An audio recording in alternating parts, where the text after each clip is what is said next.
and welcome to lesson 4 in our series on the Norman invasion of Ireland. And this is the lesson where we actually will start the story. Everything up until now has been about putting the pieces on the board and introducing you to all of the various names and kingdoms. And there's a lot of names and kingdoms to take in, and I'm fully aware of that. But in this particular episode, we're going to introduce the story, or the beginning of the story of the Norman invasion. And in order to do that, we need to talk about Dermot MacMurrough, and we're also going to talk about the kingdom of Breifne and Tiernan or Rourke.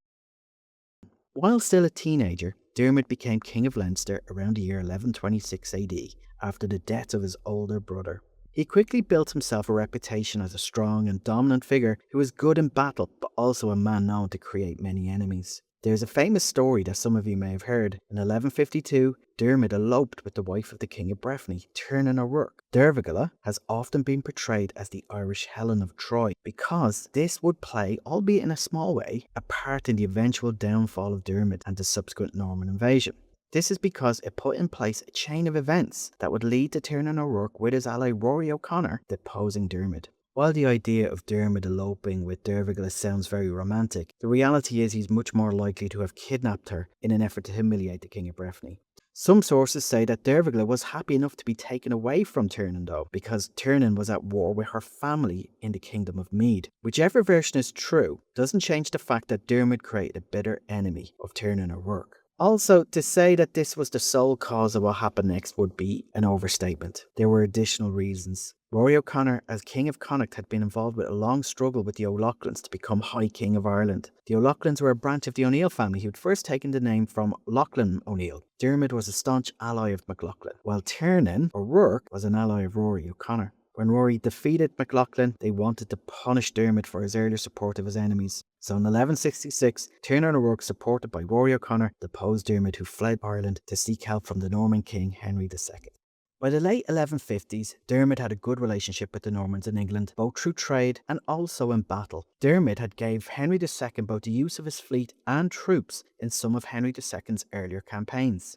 Dermot travelled to France to meet with King Henry II, and while the king refused to directly intervene, he did give Dermot permission to recruit Norman lords to support him. Dermot travelled to England and then Wales, where he secured the services of 3 main groups of lords. Group 1 was led by Robert Fitzstephen and his half-brother Maurice Fitzgerald. Group 2 was a knight named Maurice de Prendergast, and Group 3 was the most significant of the Norman lords, the Earl of Pembroke, Richard de Clare, better known as Strongbow. I'm going to talk more about Strongbow in a future series, but one of the biggest things you need to know about him is that Henry II didn't like him. While a young man, Strongbow had fought for King Stephen in an English civil war against Henry II's mother, the Empress Matilda. Henry II did not forgive or forget Strongbow's involvement against his mother, and this lack of trust in the relationship is one of the reasons why Strongbow accepts. He knew his future lay outside of the realm. Famously, Dermot offered Strongbow his daughter Aoife's hand in marriage and to name him heir to the throne of Leinster. This was in breach of Gaelic tradition because Dermot had living sons at this time. Nevertheless, an agreement was struck. The Norman lords all began to make plans, and rather than wait for them to arrive together, Dermot actually returned by himself to Ireland in 1167 with about 30 Norman mercenaries, which seemed a very unusual move. His force was not big enough to mount a serious challenge, and he had to swear an oath to Rory O'Connor to allow him to return. It would not be until the year 1169, 2 years later, that the first wave of Normans would arrive at Bannow Bay. In May 1169,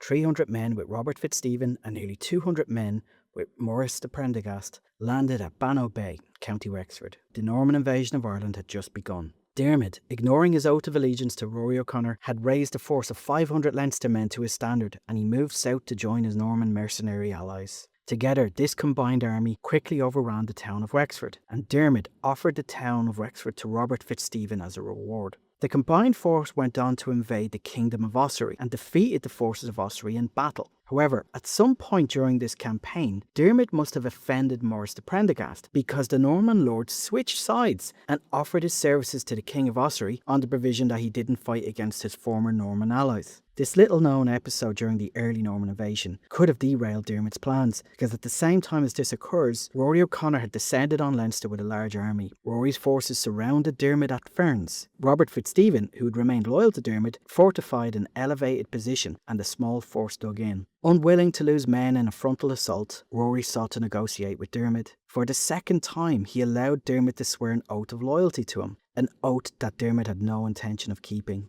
Rory O'Connor, who could have starved them out or wiped them out, let them go on the condition that he send his Norman mercenaries home. Once again, Dermot lied to Rory and gave Rory hostages, including his son Conor and his grandson. Dermot, in swearing the second oath of allegiance to Rory, must have known that he was condemning his own son and grandson to death.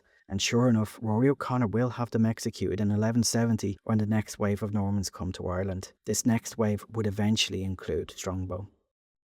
So what did we learn? Well, first of all, the myth of Dearbhforgaill and Dermot eloping is probably the first thing that we need to discount as being not true. It's very, very likely that he kidnapped her. And just in case you're concerned for Dearbhforgaill's fate, she is eventually released. But the hatred between Tiernan O'Rourke and Dermot MacMurrough would be a big, big part of what happens next. As was the larger politics at play, with Rory O'Connor punishing Dermot for supporting Murtagh MacLachlan's claim. Dermot, as we saw aid from the Normans, but he didn't just look for them as mercenaries. By naming Strongbow as his heir, he had broken Gaelic law. So remember the tanistry system that we introduced in a previous lesson. Dermot had sons, brothers and other members of the Dearbhforgaill who could all lay a claim to the kingdom of Leinster. And by naming a Norman lord as heir, he was about to put in place a chain of events that would lead to the conquest of Ireland. Join me next time as we continue the story of the Norman invasion and deal with the next wave of knights and soldiers to arrive. And please hit that subscribe button if you already haven't. Any support you can provide me would be greatly appreciated. And this is also available on Spotify if you prefer. And I'd be again extremely grateful for any follows or engagement you can give me on Spotify or YouTube as I try to grow the channel.